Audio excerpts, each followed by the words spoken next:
I am starting in the name of Almighty Allah. রনে বনে জলে জঙ্গলে যেখানে যাইবে ইংরেজিকে খুঁজে পাবে, অর্থাৎ English is everywhere. So late get started. আজকে আমরা দেখে নেব যে ইংরেজিতে আমেরিকান উচ্চারণ এবং ব্রিটিশ উচ্চারণের মধ্যে তফাৎ কি। এক্ষেত্রে প্রধানত একটা জিনিসের উপরে বেশি তফাৎ, সেটা হচ্ছে যখন দেখবে যে আমেরিকান উচ্চারণে আর এর উচ্চারণ কিন্তু সর্বত্র হয়। আমেরিকান উচ্চারণে আর এর উচ্চারণ কিন্তু সব জায়গায় হয়, অর্থাৎ আর কি কিন্তু আমরা সব জায়গায় আমেরিকায় যে উচ্চারণ হয় সেখানে কিন্তু আর এর উচ্চারণ হয়। কিন্তু ব্রিটিশদের ক্ষেত্রে কিন্তু আর এর উচ্চারণ হয় না। ব্রিটিশদের ক্ষেত্রে আর এর উচ্চারণ হয় না। তবে আর এর উচ্চারণ কখন হয়? যখন দেখবে যে ভাওয়েল, অর্থাৎ দুটো ভাওয়েলের মধ্যে যদি আর থাকে, দুটো ভাওয়েলের মধ্যে যদি আর থাকে, তাহলে কিন্তু ব্রিটিশ উচ্চারণে আর এর উচ্চারণ হবে, নচেত কিন্তু হবে না। আর একটা কথা বলে নিই, সেটা হচ্ছে স্লেবল। স্লেবল অর্থাৎ স্লেবলের শেষে যদি দেখো যে শেষ অক্ষর অর্থাৎ আর অথবা আর ই আছে, কি বললাম যে স্লেবলের শেষে যদি দেখো যে আর অথবা আর ই আছে, তাহলে কিন্তু ব্রিটিশ উচ্চারণে আর এর উচ্চারণ হবে না, আর এর উচ্চারণ হবে না। তাহলে চলো আমরা এইরকম কয়েকটা উদাহরণ নিয়ে দেখে নিই যে হয় আর হয় না। সেই ক্ষেত্রে প্রথম এক্সাম্পল নিচ্ছি, দেখো যে CARE, এইটা যখন আমরা আমেরিকান যখন উচ্চারণ করব তখন কিন্তু উচ্চারণ হবে KR। ভালো করে দেখো KR। কিন্তু যখন দেখব যে এইটা ব্রিটিশ উচ্চারণ করব, একই বানান থাকবে CARE, অথচ উচ্চারণ হবে কয়েকার উন্তুস তয়াকার। দেখো কেয়া, উচ্চারণটা হলো কেয়া। আমি প্রথমেই বললাম যখন দেখবে যে দুটো ভাওয়েলের মাঝে আর থাকলে ব্রিটিশ উচ্চারণে কিন্তু আর এর উচ্চারণ হবে না, তাই কিন্তু এখানে দেখো কেয়া উচ্চারণটা হয়েছে। এরপরে আমরা দেখব যে লিখলাম CAR।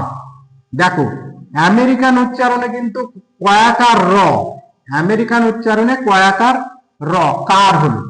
কিন্তু যখন ব্রিটিশ উচ্চারণে করব একই বানান থাকবে CAR, কিন্তু উচ্চারণ হবে কয়ে কার বিষয় কা, উচ্চারণটা কি হবে কা। তাহলে আমেরিকান ক্ষেত্রে আর এর উচ্চারণ হলো, এ দিয়ে বোঝালাম আমেরিকান, বি দিয়ে বোঝালাম ব্রিটিশ। এরপরে আমরা যদি আরেকটা উদাহরণ নিই, যেমন ধরো SHOOTER। দেখো এইখানে কিন্তু আমেরিকান যখন উচ্চারণ করব তখন কিন্তু আমি শুটার উচ্চারণ করব, শুটার। কিন্তু যখন ব্রিটিশদের ক্ষেত্রে উচ্চারণ করব একই বানান থাকবে, কিন্তু উচ্চারণ হবে শুটা, উচ্চারণ হবে শুটা। দেখে নাও। তাহলে বুঝতে পারলে যে যখন আমরা দেখব যে দুটো ভাওয়েলের মধ্যে যদি আর থাকে, তাহলে কিন্তু আমেরিকার ক্ষেত্রে কিন্তু আর এর উচ্চারণ হবে, ব্রিটিশদের ক্ষেত্রে কিন্তু আর এর উচ্চারণ হবে না। এরপরে দেখো আমরা দেখব যে বানানের পার্থক্য। তো বানানের পার্থক্যে আমরা প্রথমে লক্ষ্য করব যদি ওয়ার্ডের শেষে দেখে নাও, ওয়ার্ড এর ওয়ার্ডের শেষে যদি দেখো যে এম আছে, অথবা আমরা যদি দেখি যে এল আছে অথবা পি আছে, কি বললাম ওয়ার্ডের শেষে যদি এম এল পি এরা তিনজন যদি থাকে, তাহলে সাফিক্স যোগ করার সময় কি বললাম যে সাফিক্স, দেখে নাও, সাফিক্স যোগ করার সময় কিন্তু আমরা কি করব, আমেরিকান উচ্চারণে কিন্তু ডবল হবে না, ডবল হবে না, কিন্তু ব্রিটিশদের ক্ষেত্রে কিন্তু ডবল হবে, ব্রিটিশদের ক্ষেত্রে ডবল হবে।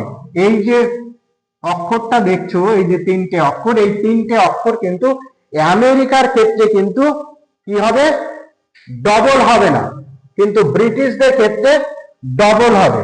তো দেখে নাও এরকম উদাহরণ, যেমন ধরো আমি এখানে লিখলাম ট্রাভেল, TRAVEL, ট্রাভেল। তাহলে এই ট্রাভেল এই শব্দটা যখন আমি আমেরিকানদের ক্ষেত্রে উচ্চারণ করব তখন কিন্তু ডবল হবে না। তাহলে কি হবে, যেমন ধরো TRAVELING, ট্রাভেলিং, অথবা ট্রাভেলড, TRAVELED। দেখো এখানে কিন্তু এল কিন্তু আছে, শেষে কি আছে, এল আছে, কিন্তু এই এল আমেরিকান উচ্চারণে কিন্তু, আমেরিকান বানানে কিন্তু ডবল হয়নি, কিন্তু ব্রিটিশদের ক্ষেত্রে দেখে নাও একই TRAVEL আছে, যখন আমি ব্রিটিশদের ক্ষেত্রে যখন লিখতে যাব তখন কিন্তু আমাকে TRAVELLING করতে হবে। তাহলে এই এল কিন্তু এখানে ডবল হলো। ট্রাভেলড যখন করব তখন কিন্তু TRAVELLED। তাহলে দেখো এইটা কিন্তু ব্রিটিশদের ক্ষেত্রে হচ্ছে, এইটা কিন্তু আমেরিকানদের ক্ষেত্রে হচ্ছে, কারণ আমেরিকানরা কিন্তু এখানে ডবল এল কিন্তু শেষে থাকলেও কিন্তু ব্যবহার ওরা ডবল এল করে না। এরপরে দেখো আমরা আরো একটা দেখে নেব, যেমন ধরো এম দিয়ে আছে, যেমন প্রোগ্রাম একটা, PROGRAM, দেখো প্রোগ্রাম, এটা হচ্ছে মূল ওয়ার্ড। এই মূল ওয়ার্ডের সঙ্গে যখন আমি আমেরিকান উচ্চারণে বানানে যখন যাব তখন আমরা কিন্তু প্রোগ্রাম বানান PROGRAM করব, প্রোগ্রাম যখন করব PROGRAMED হলো। কিন্তু ব্রিটিশদের ক্ষেত্রে যখন যাব তখন কিন্তু আমরা এই প্রোগ্রাম বানান কিন্তু PROGRAM টাকে প্রোগ্রামিং যখন করব তখন কিন্তু PROGRAMING,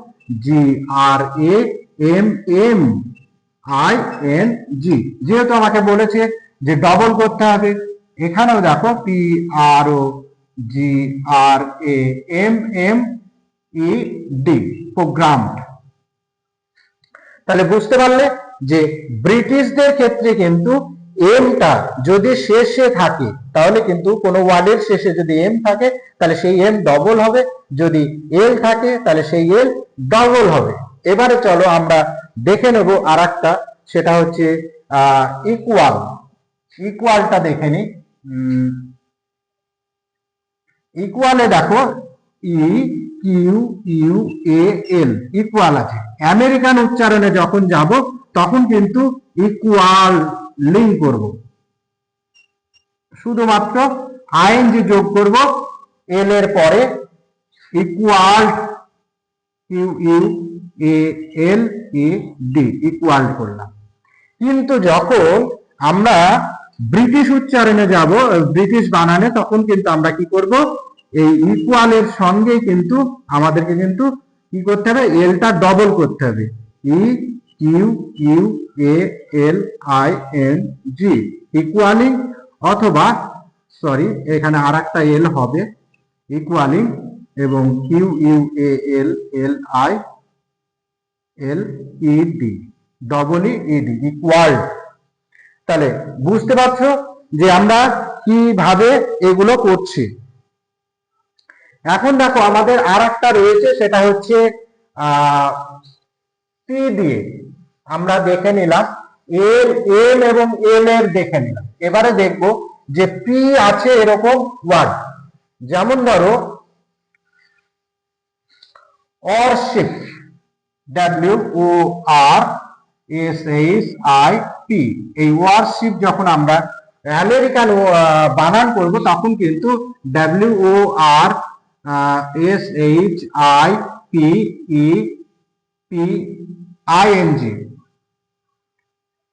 অরশিপিং, সরি এখানে পি, অরশিপিং ঠিক আছে। তারপরে দেখো অর শিফট, SHIPED। কিন্তু যখন ব্রিটিশে যখন করব তখন কিন্তু অরশিপটা কি হবে, অরশিপ কিন্তু পি ডবল হবে, তাহলে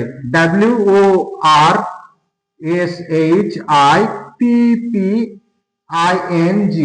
দেখো অরশিপিং অথবা অরশিফট, অরশিফট SHIPPED, অরশিফট। তাহলে বুঝতে পারলে যে যখন ওয়ার্ডের শেষে এম অথবা এল অথবা পি যদি থাকে তাহলে সাফিক্স অর্থাৎ পরে যোগ করতে গেলে আমাদের কিন্তু কি করতে হয়, সেইটাকে আমেরিকান উচ্চারণে যা থাকবে তার সঙ্গে আইএনজি অথবা ইডি যোগ করতে হবে। আর যদি আমরা ব্রিটিশদের ক্ষেত্রে যদি স্পেলিংটা করি তাহলে কিন্তু আমাদেরকে কিন্তু সেই শেষের অক্ষরটা কিন্তু ডবল করে নিতে হবে। এরপরে চলো আমরা দেখে নেব, এরপরে যেটা দেখব সেটা হচ্ছে আমেরিকার ক্ষেত্রে যখন আমরা ওয়ার্ডের শেষে ও আর, আমেরিকার ক্ষেত্রে ওয়ার্ডের শেষে ও আর ব্যবহার করব, কিন্তু ব্রিটিশদের ক্ষেত্রে ওয়ার্ডের শেষে আমরা ও ইউ আর ব্যবহার করব। দেখে নাও যে আমেরিকার ক্ষেত্রে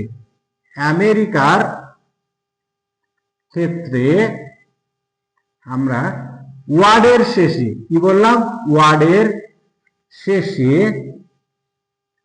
ও আর হবে। আর ব্রিটিশদের ক্ষেত্রে কি হবে, ওয়ার্ডের শেষে দেখো ও ইউ আর হবে, ও ইউ আর হবে। ব্যাস এই কথাটা আমাদের মনে রাখতে হবে। আমেরিকার ক্ষেত্রে হবে ওয়ার আর ব্রিটিশদের ক্ষেত্রে হবে কি ও ইউ আর। যেমন এইরকম ধরো আমরা বানান দিচ্ছি, যেমন ধরো অনার, অনার HONOR, অনার। এটা হচ্ছে আমেরিকার ক্ষেত্রে, এটা কি বললাম, আমেরিকার ক্ষেত্রে অনার দেখলাম। কিন্তু যখন ব্রিটিশদের ক্ষেত্রে অনার বানানটা যখন দেখবো তখন কিন্তু আমাকে লিখতে হবে HONOUR।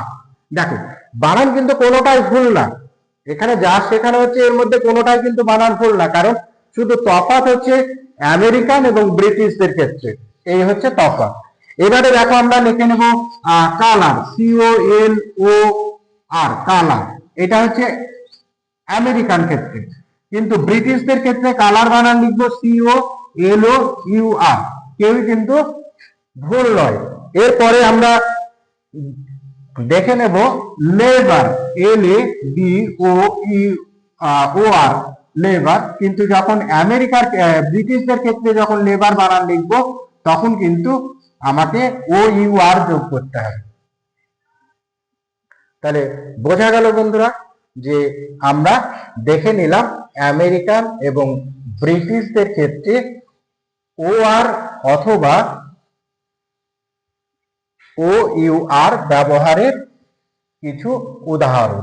এরপরে চলো আমরা দেখে নেব যে ওয়ার্ডের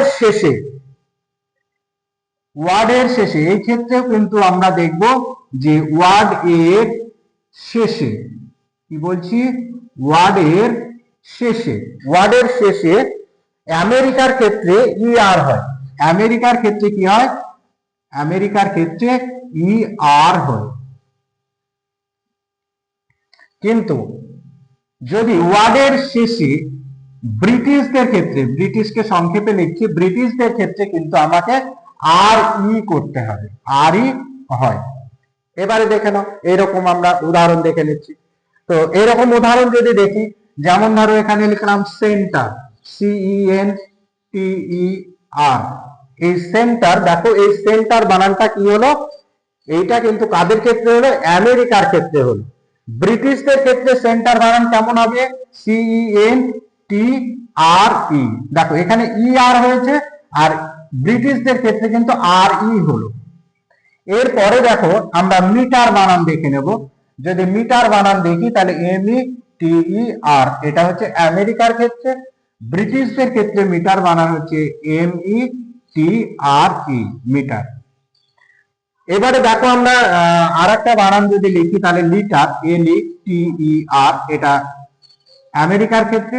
ব্রিটিশদের ক্ষেত্রে লিটার বানান হচ্ছে LITRE। বোঝা গেল তাহলে?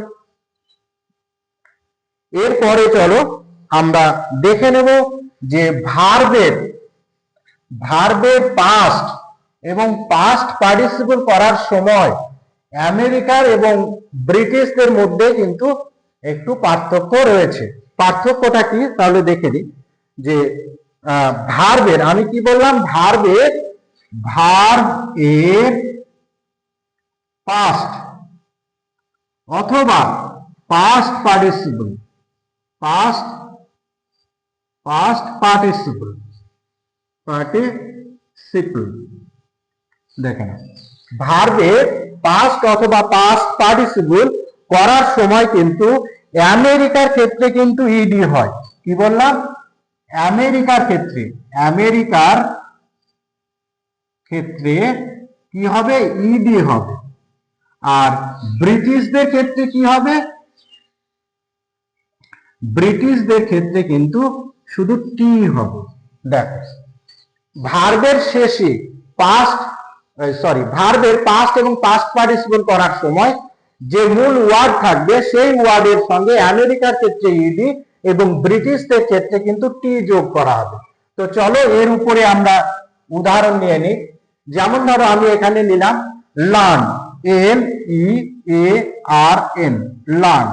দেখো LEARN, লার্ন। এই লার্ন এইটাকে যখন আমি আমেরিকার ক্ষেত্রে যখন করব পাস্ট এবং পাস্ট পার্টিসিপল, তখন আমাকে করতে হবে কি? LEARN এর সঙ্গে ইডি যোগ করতে হবে। দেখো এখানেও পাস্টেও কিন্তু ইডি যোগ হলো, পাস্ট পার্টিসিপলেও কিন্তু ইডি যোগ হবে। তাহলে রুলস আমেরিকার ক্ষেত্রে ইডি হলো। এবার যদি আমরা ব্রিটিশদের ক্ষেত্রে দেখি এই লার্নকে, তাহলে আমাকে কি করতে হবে? আর এন এর পরে টি বসাতে হবে। দেখো কি বসাতে হলো? টি বসাতে হলো। এখানেও পাস্টেও টি বসাতে হলো, আবার পাস্ট পার্টিসিপলেও কিন্তু টি বসাতে হলো, কারণ রুলস বলেছে ব্রিটিশদের ক্ষেত্রে টি বসাতে হবে। এরপরে দেখো আমরা আর একটা যদি এক্সাম্পল নেই, তাহলে সেটা ধরো স্মেল নিলাম। Smell, SMELL, smell. এইটা যখন আমি আমেরিকার ক্ষেত্রে করব তখন কিন্তু কি করব? এই ডবল এল এর সঙ্গে ইডি যোগ করব। পাস্ট পার্টিসিপলও কিন্তু ডবল এল এর সঙ্গে আমি ইডি যোগ করব। কিন্তু যখন আমি ব্রিটিশদের ক্ষেত্রে করব তখন কিন্তু কি করব? এই ক্ষেত্রে আমাকে কিন্তু টি যোগ করতে হবে। দেখো স্মেল, দেখো স্মেল, এই এর সঙ্গে একটা এল উঠে গিয়ে স্মেলড। দেখো তারপরে দেখো স্মেলড। বোঝা গেল তাহলে? এবারে দেখো আমরা লাস্ট যে পার্থক্যটাতে যাব সেখানে দেখে নেব যে আমেরিকানদের ক্ষেত্রে ডাব্লিউএস থাকলে উচ্চারণ কি হবে? আমেরিকানদের ক্ষেত্রে দেখো, আমেরিকানদের ক্ষেত্রে যদি ডাব্লিউএস থাকে তাহলে উচ্চারণ হবে হ, কিন্তু যদি ব্রিটিশদের ক্ষেত্রে যদি তুমি দেখো তাহলে কিন্তু ডাব্লিউএস ওয়ার্ড কিন্তু কি সাউন্ড দেবে? ও অথবা উ সাউন্ড দেবে। ভালো করে বুঝে নাও যে আমেরিকানদের ক্ষেত্রে কিন্তু ডাব্লিউএস হ সাউন্ড দেবে, ব্রিটিশদের ক্ষেত্রে কিন্তু ডাব্লিউএস ও অথবা উ সাউন্ড দেবে। এইরকম দেখো আমরা দু একটা উদাহরণ নিয়ে নিচ্ছি। যেমন ধরো আমি এখানে বললাম যে ব্রিটিশদের ক্ষেত্রে যদি এই বানানটা লিখি যে WHY, তাহলে এই WHY যখন আমরা লিখবো তখন ব্রিটিশদের ক্ষেত্রে উচ্চারণ হবে কিন্তু হোয়াই, কিন্তু যদি আমরা আমেরিকানদের ক্ষেত্রে কিন্তু উচ্চারণ হবে ওয়াই, কিন্তু ব্রিটিশদের ক্ষেত্রে উচ্চারণ কি হবে? এই ওয়ার্ডের উচ্চারণ ব্রিটিশদের ক্ষেত্রে ও আই অথবা উ আই, উ আই। দেখো উচ্চারণ কি হলো। এরপরে আমরা একটা নিই আমেরিকানদের ক্ষেত্রে, ধরো আমরা লিখলাম WHEN হোয়েন, এখানে কিন্তু আমাকে হোয়েনই লিখতে হবে, হোয়েন হোয়েন। কিন্তু যখন এটা আমরা ব্রিটিশদের ক্ষেত্রে উচ্চারণ করব, একই বানান থাকছে কিন্তু উচ্চারণ হবে ও এন অথবা UN, UN।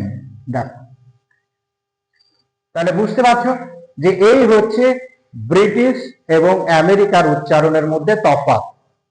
তাহলে আজকের ক্লাসটা বন্ধুরা এই পর্যন্তই।